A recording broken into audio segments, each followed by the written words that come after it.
Got my finger on the pulse, can't nobody beat. I see the trends, I see the flow. Got my strategies in place, you know. Yo, it's NYBZ on the mic, coming through the mist, talking crypto and privacy things you can't dismiss. YouTube's wild jungle, I'm the lion, can't resist. Guiding through the blockchain, teaching about the risk. Mind your biz, don't miss. Eeny, meeny, miny biz, we on the privacy blitz. Except for the mist, dropping knowledge with no tricks. YouTube to the wallet, keep it tight, no links. Click clack, I hack the facts, that's how I write it, and we'll do it live. Okay. Ready? Fucking thing sucks. We'll do it live. Okay.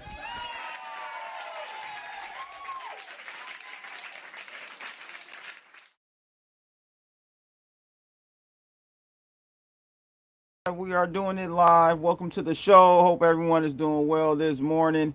We got a packed live stream today.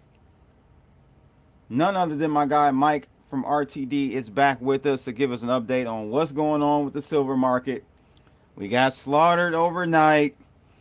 I saw a video that he did, and we'll play a snippet of it once we get him up on the stage. I actually like the angle that he's going with in regards to like some of the shortages and some of the silver and gold dealers and how that model might be changing. I really like that angle. So we're gonna get into and have him dissect that a little bit more. Hit the like button as you guys come in. Unfortunately, I do not have my damn soundboard working correctly today. I don't know what's going on with that, so we won't have any soundboard activities today. But again, hit that like button on the way in. Make sure you show me some love in the chat room as well. Let's get this stream hot and ready like a Little Caesars pizza. All right, without further ado, let me see if I can bring up Mike on the stage here. Let's see what we got. Mike, what's going on, brother? How you doing, my good friend? I'm good, man. Good. Glad to get you to come on today, man. We got some historic moves in the precious metal markets. Bitcoins continue to bleed out. We'll talk about that a little bit. But kind of give me your overall assessment of what's going on in your opinion. All right, man. Well, once again, thanks for having me on. And I just got done doing a little rant on my side. I had to get some stuff out of me. So, yeah, silver, man, like, the more we are, I guess, forced to pay attention to these price swings, it becomes obvious that everything is coordinated and there are no coincidences. And so silver, once again, I'm boiling it down to the fact that silver is the most important metal that mankind has ever utilized, and it's becoming obvious because there's so much activity happening around it. And so starting yesterday, I saw something to the tune of $1.8 trillion in gold alone, 8% market correction in silver. All that stuff never happens in normal market activity. So clearly something is happening behind the scenes, and it has everything to do, I believe, with the paper and the physical decoupling. And it's more so a coordinated effort, I believe, in conjunction with Asia. And so there's been lots of reports that a lot of the trading desks have repositioned themselves out to Asia, obviously to make sure that they are part of this reset transition in the monetary system, I believe. But when we have, global systemic important banks, i.e. JP Morgan and the like, going long and getting physical silver, clearly right now, especially what I'm seeing this morning, the idea of them raising the margin rates again within the futures game, that only further shakes out smaller hands. So literally we're witnessing the shaking out of the players that they mean the big honchos, the global systemic important banks, the players that they don't want sitting at the table. And so as a result of that, we're going to see lots of volatility because all this increased margin activity, it forces sellers to have to liquidate a lot faster. Therefore, it makes it appear as if the price is dropping.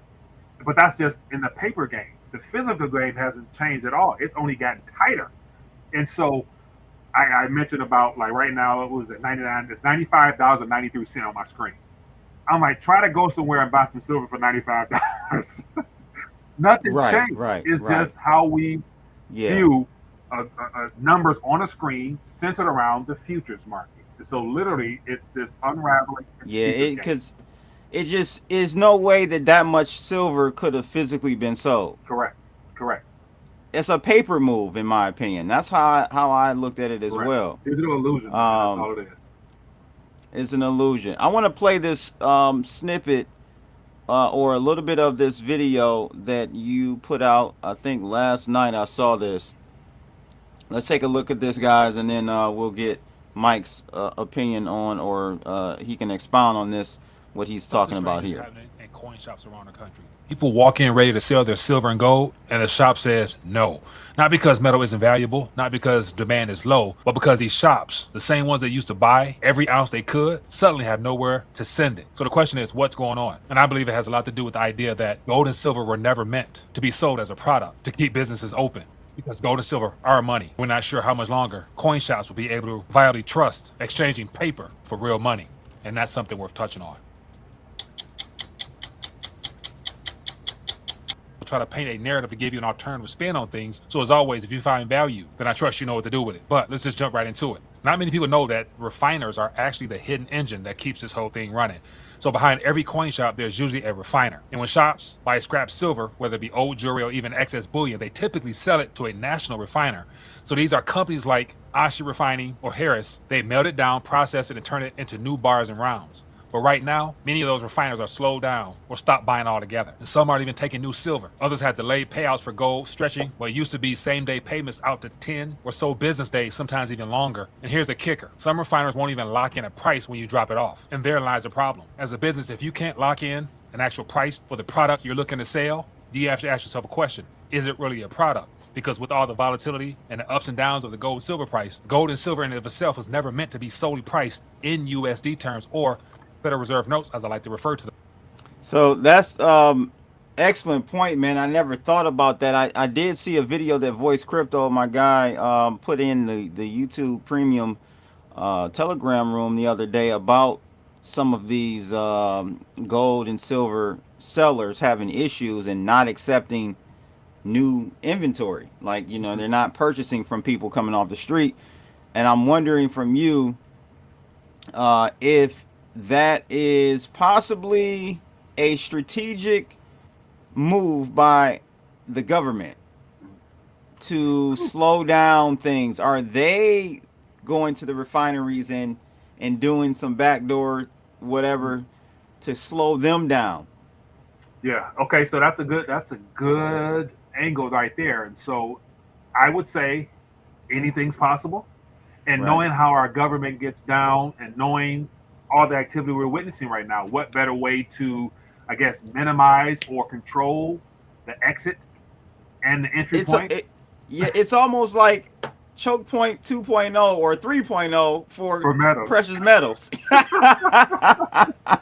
what I thought. When I watched your video, I'm like, wait, this could be the government choke point. This could be choke point 3.0. 100%. And so the way that you put it like that makes it helps it make more sense, given that, you know, the goal, I believe, is to make sure that there's minimum exits out of the system and to keep everything contained in the system centered around the Federal Reserve note, aka the dollar. And so I'm a firm believer that our government does not want the people to profit and to prosper in the midst of a reset. So what better way to discourage and minimize the exit ways that they can't see? And so I mentioned in the previous video how I would be surprised that, you know, more coin shops are, I guess, forced to close their doors due to governmental pressures and or they won't have banking access. They might be debanked. And so if you got limited access to cash to be able to do business back and forth, that means that there's less market activity for people to get out. And then you factor in, for those that, this is all speculation, of course, for those that want to remain open, want to keep their doors, you know, open for business, they'll have to sign up and log into a government database type of center, show who's selling, who's buying, how much and weight and stuff like that. They walk out the door. Didn't think about that either. So it's like a physical, it's like a KYC, but for metals. And so those are all things I think are probable, just because in the midst of a reset, anything goes. And so anything goes. Yeah. We'll find out to the extent. So but remember last week or a week ago or 2 weeks ago or something like that, there was rumblings about individuals being blocked from wiring money to institutions to buy silver and gold. Did you hear about that? I heard a quick snippet. I didn't get any details about it though. Yeah, it was the lady that worked for, I think she worked for SD or SD Oh no, Bulling or you talk about ITM trading. Yes, ITM I trading. saw That's her right. little spiel. I saw a little bit of that. Yeah. Right, and she was saying that they were blocking wires Hmm. coming into their company. So Hmm. I'm thinking that was Operation Choke Point 1.0 for precious metals. That didn't work. So then they But had the Institute 2.0, which is it's gonna be tears to this, man. it's gonna be tears, right? But think about this. Who's at the heart of all this? It's the banks. And Yeah. so the banks not only impacted the movement with JP crypto Morgan, funds, probably, to be more specific, right? 100%. Yeah. And that's the thing. Like, it just, when you think about all these things, you connect dots. It starts to make sense. Like how all of this can be coordinated. You know what I'm saying? Like an intentional activity driven to control operations as we move into this future they have in store for us. So yeah, and so what she was talking about is the big money. You're wiring big money. We're not Right, talking about right. nickel and dime hand, paper transaction. We're talking about big money. So they're trying to keep the big money out of it.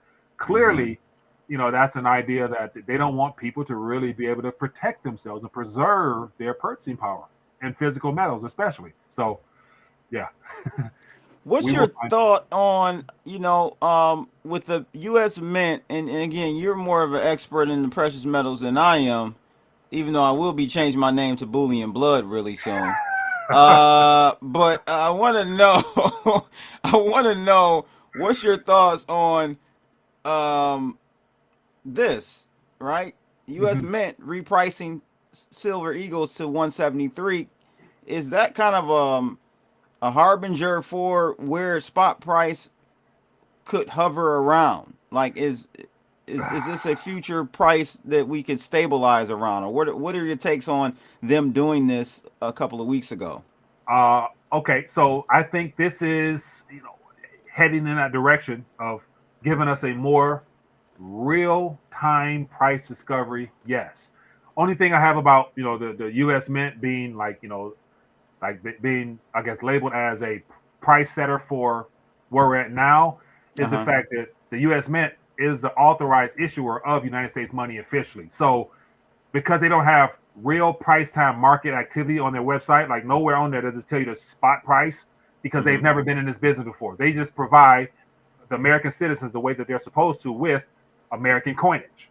But Hmm. now, by them putting this out here, this is for a silver proof, meaning that this is not your typical bullion that you would actually acquire. This is like, See, that's what I was wondering. Okay. extra shiny. This is the extra shiny for numismatic purposes. It's meant to sit on a shelf in a case somewhere. That's not something that you're gonna actually. That's not something that you would actually want to use in transaction if you had to. You would want to use just a generic circulating type bullion rounds. Those are more the ones we'll get, in the tube or something like that. So that 173 is a greater markup because it's conditioned and treated See, in a okay. different way. See, this is what I was wondering. Is in the past an American Eagle from the Mint the premium high? It's a premium They over. will always higher. They They were will always always higher because it's more numismatic than it is actual anything to do with the okay. real world usage of a one I dollar got coin. you. Because Yeah, I technically got that's you. still a $1 coin. So, what was typically the premium or spread on a numismatic like Eagle from the Mint? What was typically the spread? That I do not know because I Okay. never prior to now really paid attention to it just because the US Mint was never really a part of the equation other than them having to supply however much silver and gold that was needed by the public. That's all I really cared about. The price was irrelevant because whenever I would go buy it from somebody or buy it from a dealer, it would be what they pay for it plus their premium. And so up until now, it was always according to like say SD bullion, for example, when silver was readily available and there was no problems around it. It was silver eagles were always less than $10 or what was that? That would probably be well less than 10%. of what the price would be at the spot at that time. And so that was always a leading, I guess, a price that we would use for silver. And then, of course, you go generic, which is always half of what that would be in terms of premium. So literally, if generic silver back in the day, I remember was, say, $5 over spot, an Eagle was $9 over spot. I was like, man, that's high. I would rather get the generic stuff then, unless I really wanted American coinage. But now the premiums, are whatever, as I say, whatever it is when it's time to check out, because it's going to vary according to different dealers in accordance to what they have in inventory. So some dealers are cheaper than others, but believe me, if they're selling it at today's price, they're definitely going to lose out, because by next week, it's good to say that price is going to be higher. So this is where I get into the idea of selling gold and silver. Selling gold and silver is going to become a bad business model, because I like that angle too that you said in the video. That made so much perfect sense. We've so only known explain that to the audience. Okay, so gold and silver in modern times has been categorized as a commodity. And so I love infographics. So I put together an infographic charting the entire history of our monetary currency. And it wasn't until the gold standard, quote unquote, ended with the Nixon removing the gold, closing the gold window.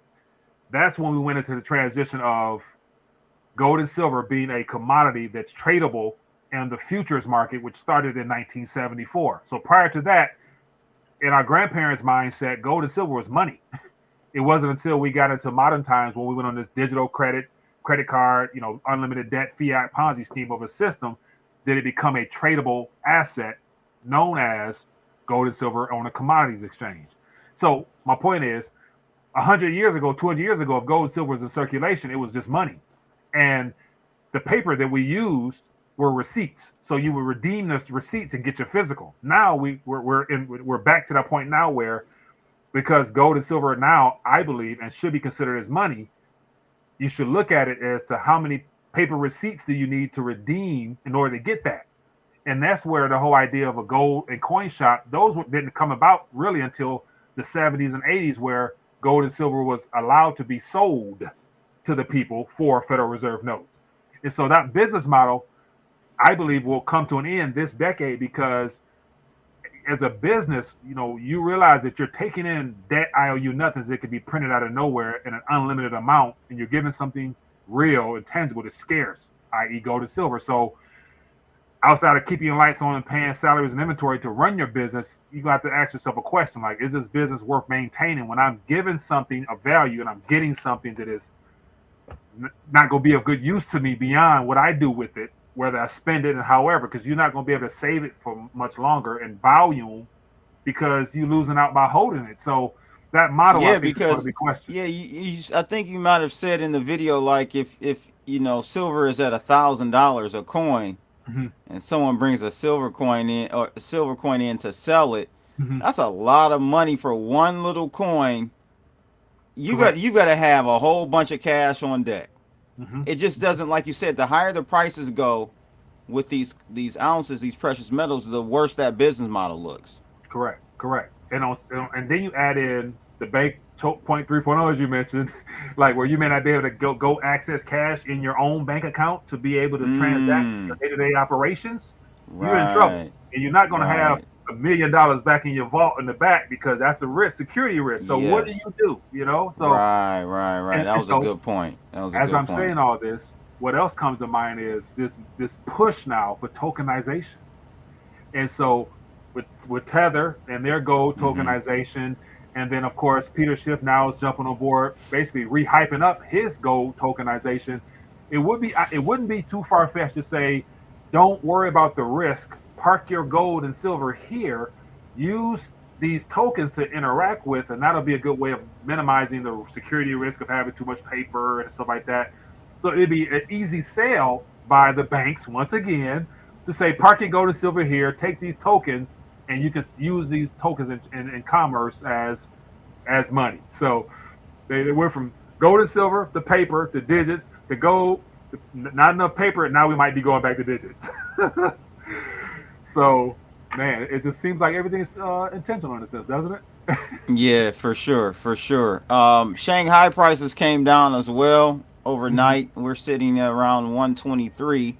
Hmm. Though the premium is pretty darn high. If I do a refresh, we have a premium of a $19.17 over in Shanghai. So that's a pretty good. It's actually bigger than that because we're now at Hmm. $94 a coin over here Watch on this. Comex.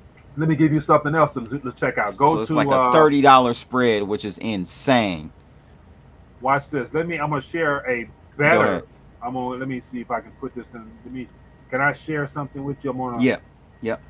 Let me, it says private chat. I'm about to put this. So use this now. Use this from now on, man, as your, I guess, your analysis tool because it gives a much better and clearer idea as to the divergence in price from three locations, including India. And so if you look at Mmm. the Shanghai spot, as it said there, is 122.50. The premium is 28.55. Then you go to India. India is 112 right now, which came down significantly from the last time I just talked about it. And its premium is $18. And so you mean to tell me both of those countries deal with physical and we're dealing with paper and we're supposed to believe that 93.95 is what is reality? So yeah, just And something. so this is the thing. If the price over in Shanghai and in India are truly what it is, Hmm. I don't. Our spot price, our Comex price over here is going to have to. It's like a magnet. It has to come back to that. And the way that happens is if through arbitrage. It Hmm. can't be at 30% for too long. More than a day or two, because people will, with big money, will have the ability to exploit that margin, that delta, right? The arbitrage there, 30%. That's a big spread, man. Even if you can't get all of it after transmitting it over there and all of that, let's just say Right. you get 20% or even 18% after it's all said and done. 18% on $1 billion, is 180. What is that? $180 million. You play with big numbers. But here's another thing to consider as well. And I saw, I think I'm not sure if I read this or saw this, but the idea of typical market situations where arbitrage is common might also be coming to somewhat of a standstill because if there is a real physical shortage or willingness to let go of the physical for these contracts, then the silver may not be flowing as much. So I could see there just being like some big players that say, "Hey, we're not delivering, or we're not going to be able to give you as much as you want when you want it." And so this plays into another post. Let me share this with you Mm-hmm. that I came across today that kind of hints at that. And this is out of Asia. And so, are you familiar with? There's a an Asian gentleman named Bo Bao or Bo Jianjing. I know I'm butchering it, but Don't he tell me it's the AI guy now. no. This guy's legit. I reached out to him. I tried to get him on the show to interview him, Yeah, and but you didn't. but I didn't. True, true. And so once again, take it with a grain of salt. But before we had all these other Shanghai benchmark price mechanisms, he was posting actual activity before all that. So the Okay, fact that he was gotcha. giving us actual spot prices will let me know that my man is closer to being sincere with his than just AI guy. So Let's but see but the here. Asian guy is definitely tearing it up. He got 30 YouTube channels and Bro, Mike, man. And every one of them doing 30,000, 50,000 easy. views. What the bro? I'm like, I need to get on that Right. whatever he's doing, I need to do. That dude. So I was Right? thinking about that other day, man. That is clearly a team of individuals using AI. They got bots. They got Yes. everything Yes, they got operating. It's like bots. Yep. one person per account, but I their can't get job is to pump bro, out I video. can't get rid of them. Every time I say don't recommend this channel, the same video comes up on a new channel. With a different look and everything. YouTube. Oh my What are goodness. y'all doing? All right, so It's we got Bao Jing right. Jun here. So tell us about this now. Okay, so this gentleman here, he's an older. I mean, so in my communications with him, it's all text. He appears to be an older gentleman in the heartland of China, and his background is something to do with the markets itself. So the fact that he's able to give this information is take it with a grain of salt. But I don't think he no longer lives in mainland China. I think he's on the outskirts in one of like Hong Kong or something like that, to where he feels comfortable speaking freely. And so he has been putting out them blue reports there, which are renminbi prices converted over USD. And so weeks and weeks ago, when I first discovered this, I was talking about just focusing on the renminbi price. So as you can see there, silver closed at 27,000 renminbi, which it's been ticking up. I've been documenting as it's been ticking up, and sure enough, when converted to dollars, as you can see there, it was 123.21 when the benchmark closed out in Asia. And so what he's been doing is keeping us up to date in real price activity. And in the red there on the screen, it shows the actual weight that's leaving the vaults, because they only deal with physical, none of that paper stuff. The paper is what helps set the price, but when you want to cancel or when you want delivery on those contracts, they have to give you physical. So the red shows you how much is leaving the vaults. But in this report here, he's basically talking about some stuff happening behind the scenes there as well, when it says accumulating gold withdrawals and available for sale gold bar vaults have been reset to 0. And so I'm thinking, like, outside of not knowing what that means, I'm like, It sounds like there's some similar activity happening as to what we're witnessing here in reference to shaking out weak hands. And so then it goes on to say, no guaranteed time of specific delivery. So I would assume that because the vaults over there are getting drained at an increasing rate, they will then begin to delay the delivery times of a lot of the things that people expect to receive. So if that is true, then that's going to be more price pressure upwards that will keep this gold silver rally reaching new heights that we can't imagine, because it's going to create uncertainty in the Asian markets if there's a concern of not being able to get delivery within a decent time frame. Because as of right now, delivery is supposed to be guaranteed like within a whatever short time frame. But if they're talking about extending this, that sounds like some COMEX, CRIMEX type stuff, where they throwing all this uncertainty out there, which will drive people to want to go get more physical, I believe. So we'll see. Let's see what this guy here says. He asked Grok to explain this for us, so that's great. I love this AI and this age of AI we're in is amazing. So he says this post reports that many gold and silver mining stocks in China dropped sharply. It also claims major Chinese banks have depleted available gold bars for immediate withdrawal or sale, requiring a 1-month advance booking with uncertain delivery. This points to high demand or supply issues of physical gold. Wow. My searchers confirm stock drops and gold frenzy, but not the exact bank vault reset. Could be unverified news. Okay. So that gives us more context around what he's saying there, and it sounds like what you were saying basically. Physical is drying up. Yeah, just the demand's there, but the supply is not available. And so once again, if it's unlimited, then we wouldn't have all this confusion, because you just get what you need. But because literally somebody has to have the vault, someone has to have the metals in order to fulfill these contracts. I can literally see a lot of these contracts being non-performing contracts pretty soon, to where somebody's going to be on the hook. And you better believe it's going to be the small banks. They're going to be taking the blame for this. And the big boys, once again, the big boys will win again probably. So, right. Yeah. So Mr. Tequila says LBMA and COMEX are empty and most likely running on just-in-time delivery system to fulfill current orders. And again, this could be the case, i.e. my theory or thesis is that this is why we potentially could have, and this is just my thought, our government intervening at the refiner level now. 100%. 100% to slow some of this down potentially. So that is go ahead.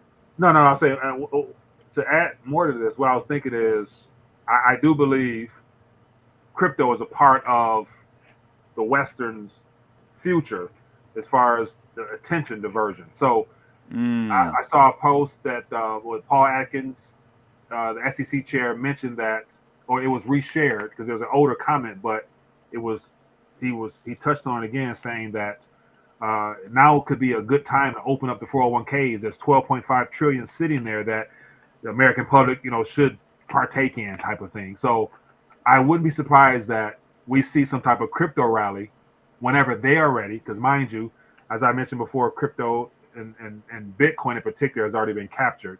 So now it's more so like they cut the switch on when they're ready, and it has everything to do with the Clarity Act, stuff like that. Once that stuff is ironed out, sure. But I believe that there's going to be so much excitement around the digital asset space that will be done intentionally to cover up anything that people think they're missing out with gold and silver, because the race in crypto might be so much greater once they tap that 12.5 trillion plus some, and that's not to mention all the currency that's going to come in the days ahead as a result of just trying to keep this banking system afloat. So it's going to be crazy out there, man. Like it's Shout out to Jeremy Wedlow. I was talking to him the other day about we were doing crunching numbers about a repricing of gold. Mm-hmm. And so I went and found out how many tons of gold the Fort Knox has, allegedly. Supposedly, and we're priced at what, $40 an ounce? The actual the statutory is 40.25, I think. Whatever, yeah, I think 35, 40, 42, something like that. 40, 42, something like that. Yeah. I'm gonna play that in the 4-digit, ladies and gentlemen. I'm gonna play that in the 4-digit. 42, 42, 40, 42, 40. Let me get $100 on 42, 40. So we did so what would be the benefit of, what's the benefit of keeping the price, the statutory price, where it is at 42.40? I don't understand that. So okay, let me see. Give me a second. I got a book here. Shoot. Where's it at? Okay.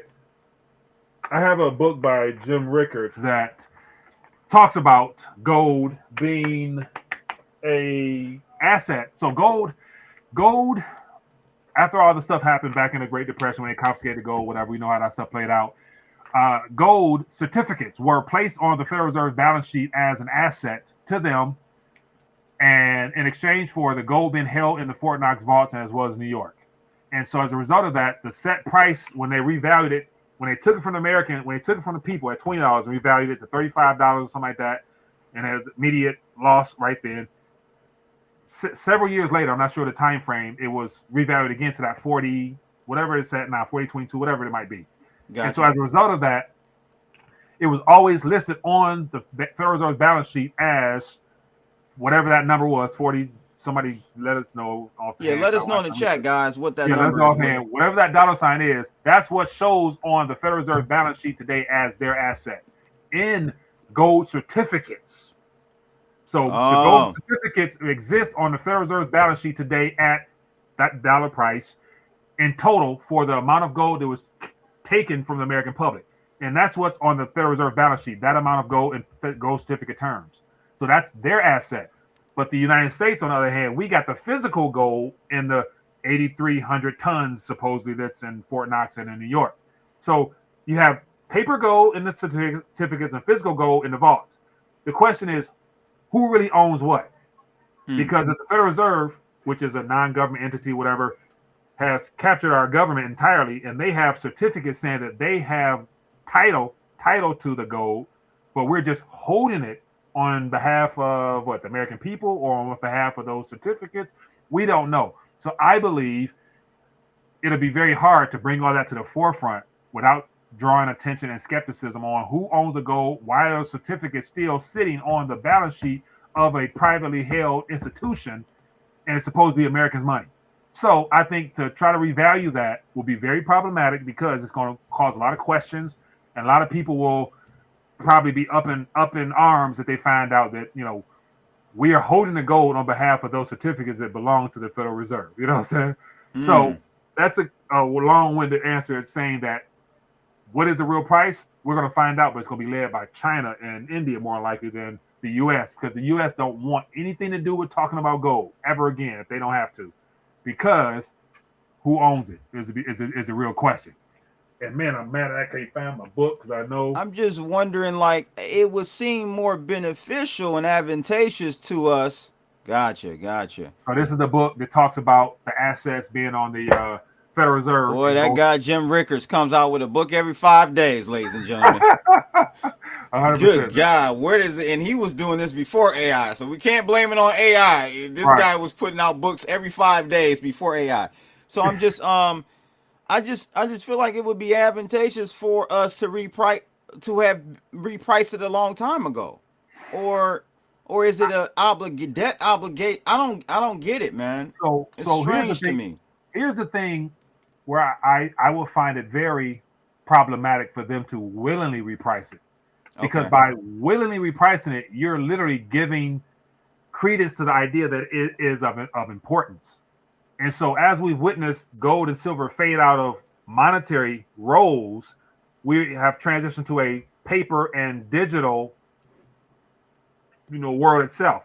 So to now acknowledge that gold has value still, outside of what we talked about last time with the Basel III endgame, they are able to talk about it, but not the U.S., who wants to keep the Federal Reserve note, aka the dollar, as the world most utilized as well as recognizable monetary medium.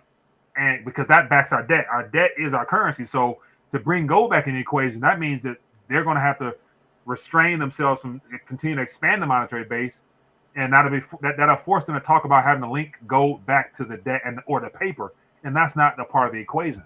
Because if we're solely supposed to go digital, why would we go backwards talking about a barber's relic? You know what I'm saying?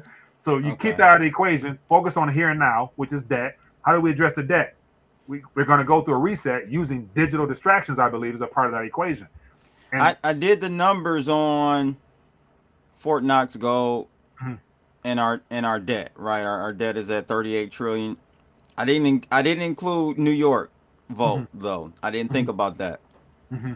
So only Fort Knox, we would have to get to a gold price of $172,000 to equal our current debt. National debt at 38 trillion or whatnot. And I was just going through a hypothetical scenario. If we if gold got really going crazy, it's at $100,000, even 50,000. We could sell half of our gold and clear out half of our debt. Yeah, and that would be what I guess an average person / normal household would want to do, pay off debt. Yeah. But yet when debt has been the U.S.'s greatest asset, because the world has accepted it, while we've taken in real tangible goods, i.e. everything in our house say made in China, like you don't want to come up off that gold, I believe, because that then will once again put gold back in the spotlight as a necessary medium that the world would want to recognize. And what we're witnessing now, obviously, the BRICS nations and the global South, they all recognize gold and silver as money, but then again, like the U.S. wants no part of that. So that's why they're not allowed to willingly talk about gold in a positive light, because we would have to address issues that they don't want to open up those cans of worms. And that's why I'd be very hard pressed to believe that there's gold inside of Fort Knox or New York that belongs to us. I believe I agree. A part of the liquidity. Because the whole, I talked about that yesterday.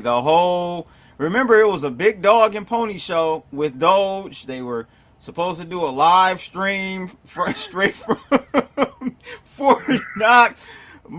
Orange Man was supposed to get up there and show and do all this. Elon was going to go. Crickets.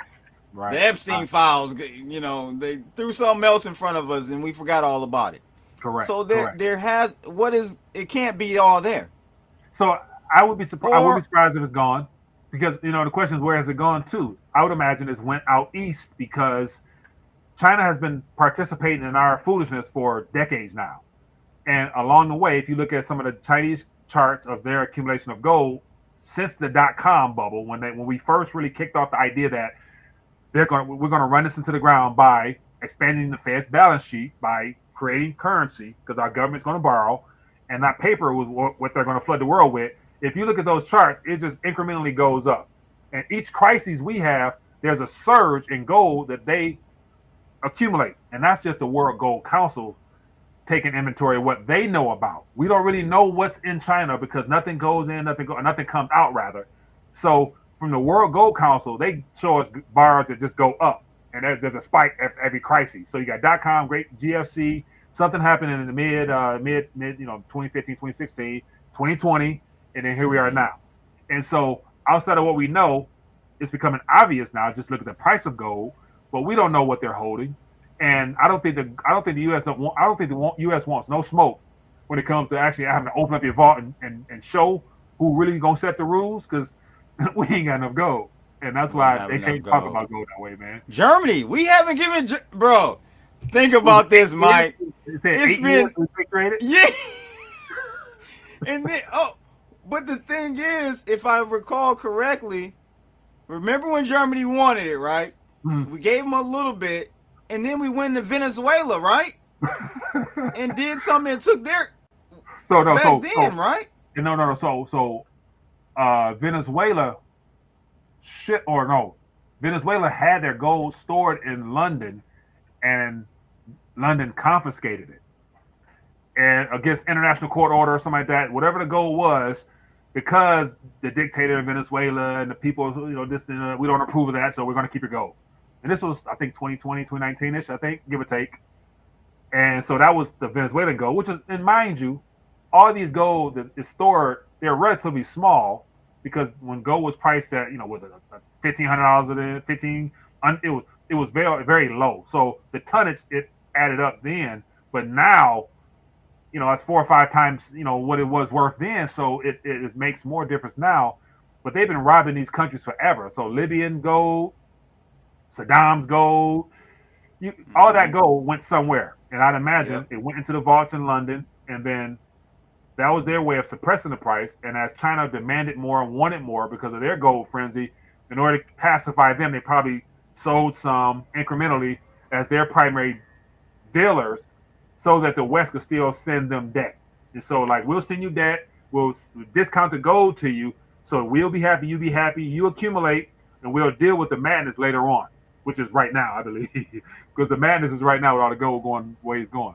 Look at this. Huge breaking news. Major government mint is shutting down silver sales in the next 24 hours. We are not at liberty to disclose the mint by request, as it has not yet been publicly disclosed, but a major supply side shock is about to hit the silver market. And this was yesterday at 1 p.m. Almost 2 o'clock. So I'm just wondering, if this is the case, why would it be slammed down? So I saw, before Silver Trade posted this, I saw another YouTuber or somebody mention this as well, as, once again, speculation. And I always tell people, when you hear about it on social media, more than likely, take it with a grain of salt. Right. Get two or three different sources to verify before you start standing on it without giving a disclaimer. Right. So once again, it doesn't surprise me if that was the case, because I know that, especially with the United States Mint, they are contractually obligated to make sure that there's always available silver and gold product for the American public. But that is only valid as long as there's an abundance of actual metals to make the coins to then sell to the public. And as we get out of this selling a commodity for debt illusion, it's going to be a lot harder for a lot of these governments to live up to their contractual obligations with their public. So to have a mint go down doesn't surprise me. Like I mentioned in a rant a while ago about the United States Mint. Once again, if the price keeps moving the way that it does, they will not be able to supply the American people, because they will not be able to secure enough of it at a reasonable price that wouldn't spook people to go trying to buy even more ahead of time. And so there's going to be a big issue with their ability to deliver, because, once again, put yourself in a mint position. If you buy, how many ever tonnage for $100 an ounce, but then next week is 150, you're making the coins now to send out, but a week after that it's 200. You just lost out potentially on what you're going to sell moving forward. So you got, at some point, you're going to say, no, what, let's pause this. And then when that pause happens, it's going to turn into 1 week, a month, and there's going to be an announcement. The Treasury, Scott Bessent, unfortunately, due to demand, the United States Mint will no longer be able to, disperse gold and silver to the people. We apologize, but due to the market conditions led to us by China and Russia, we can't. Of So course, they got got to to point the blame blame China somebody. and Russia. They That's got the to play. point That's the the blame playbook. somehow. So if whatever mint that is, it's good to say it's gonna be more. So just wouldn't surprise me. Let's take a look at some AI humor. Uh-huh. Tom Lee. The odds of Tom Lee fleeing the country by January 30th surges to 81% on Polymarket. Oh man, and this guy Tom Lee, man, he predicted $7,000 to $9,000 Ethereum by end of January 26. Let's listen to this clip So really we quickly. think ETH can be 7,000, 9,000 by the end of January, and that's a huge recovery move, but that's also pretty typical of what could happen in the fourth quarter. So we think ETH can be 7,000, 9,000 by the end of January, and that's a huge recovery move, but that's also pretty typical of what could happen in the fourth quarter.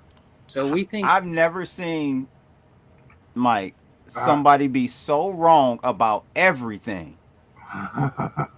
Stocks, crypto, everything, bro. He's worse than Jim Cramer.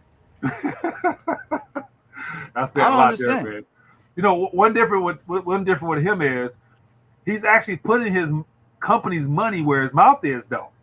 Yes, he is. You're right. Accumulating Ethereum in droves in comparison to Saylor. So between him and Saylor, they either know Who's something. going to crash out first, ladies and gentlemen? Drop a 1 in the chat if you think Saylor's going to crash out first. Drop a 2 if you think Tom Lee is going to kick the bucket first.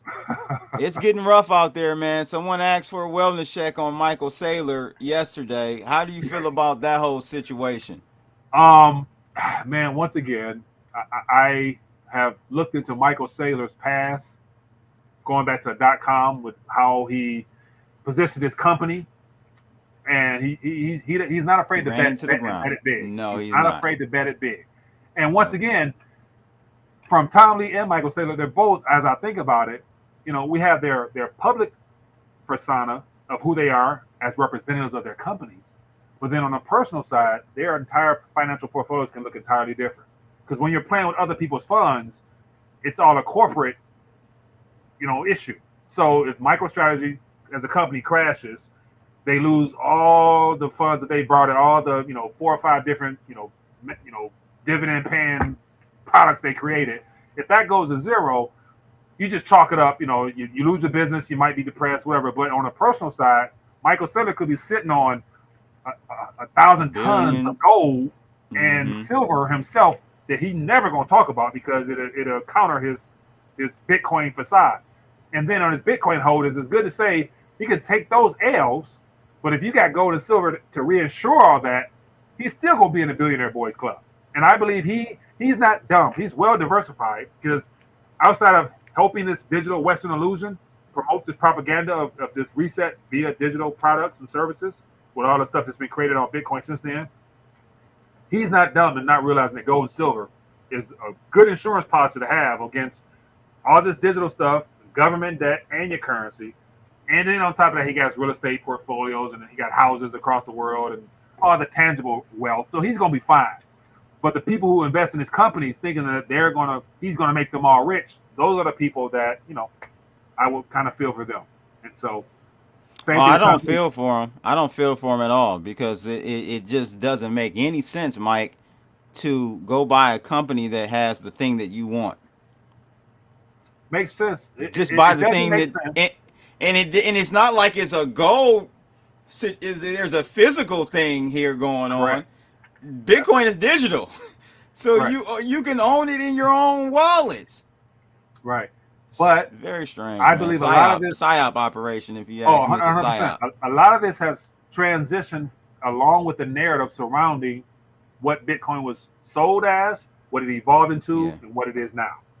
And it's all predicated around the next stages of propaganda that have been spewed out that the people have bought. And so this plays into another book. I showed this last time, but in this book called Propaganda, it talks about how all it takes is a simple idea is being propagated by a higher echelon of people to then become a common narrative that small fries adapt to, and then run with that same narrative, and it's a self-feeding loop.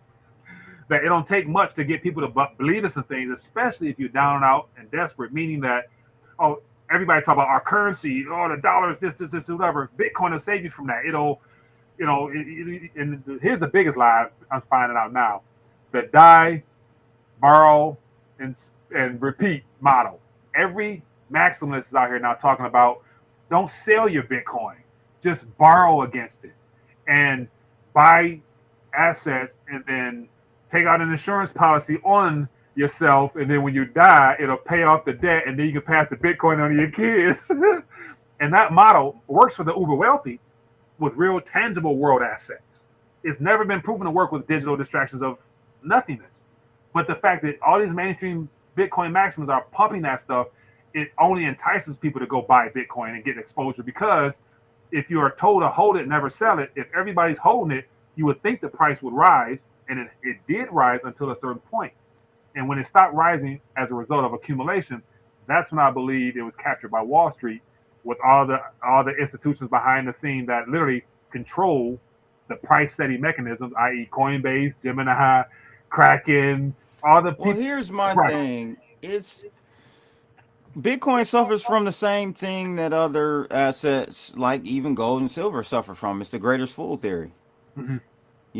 I mean, it's just part of reality. Even with you look at all, I can almost say this with real estate as well. Even although real estate, having a home or a roof over your head is more of a necessity than a want.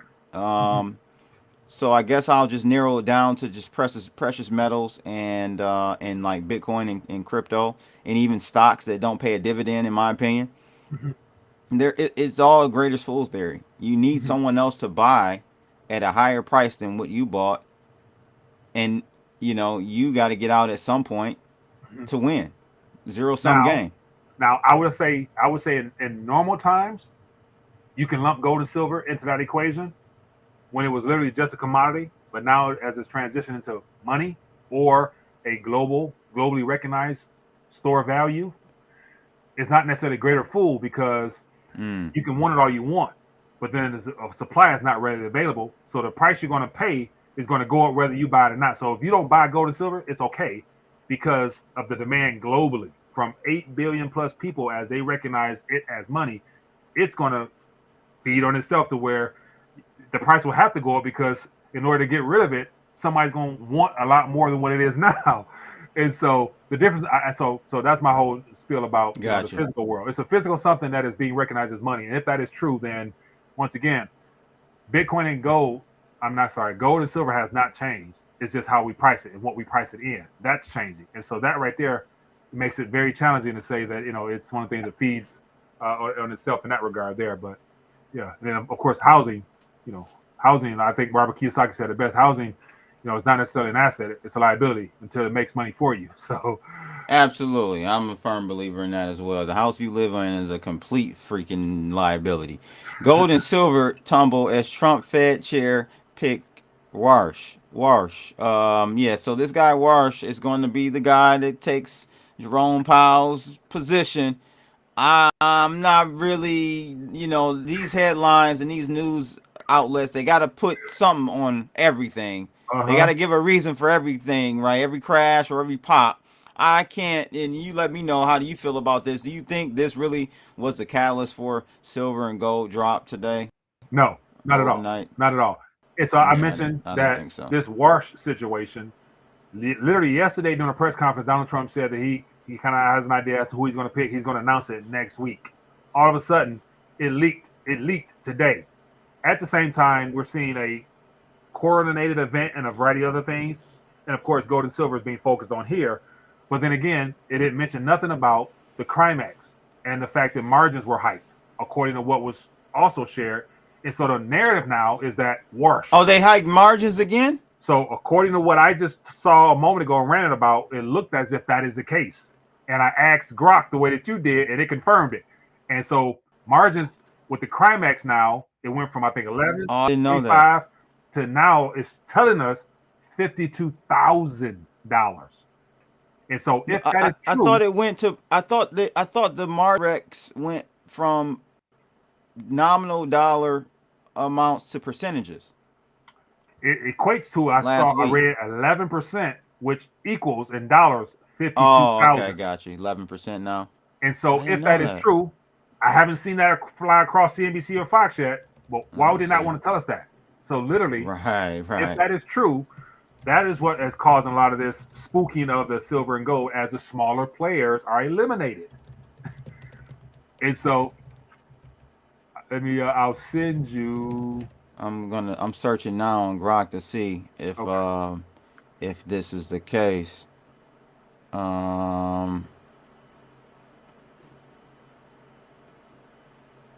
It says it was most recent change for precious metals like silver was announced on January 27th in the CME advisory notice. It raised margin on COMEX silver, platinum, palladium from 9% to